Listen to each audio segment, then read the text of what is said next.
अस्सलामुअलैकुम व्यूअर्स, क्या हाल है। आज हम आपके पास लेकर आए हमारा एक कैंपिंग का मोस्ट एसेंशियल, फिशिंग का मोस्ट एसेंशियल, या हर घर की नीड है ये ice box Coleman made in USA.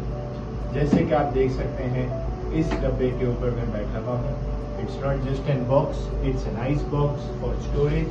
ये 5 डेज तक इसका टेम्परेचर आप सस्टेन कर सकते हैं। इसके अंदर कहीं पे भी ये इजी टू कैरी है। इसमें डिफरेंट साइजेस आते हैं, जैसे कि आप देख सकते हैं एयर टाइट मटेरियल है इसका।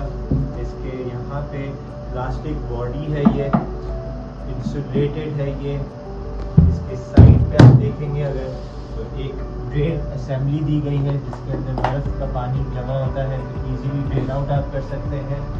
और ये क्या कहते हैं 5 डेज इसकी रिटेंशन है। विजिट करें हमारी शॉप और वहाँ से शॉप करें zari.com.pe।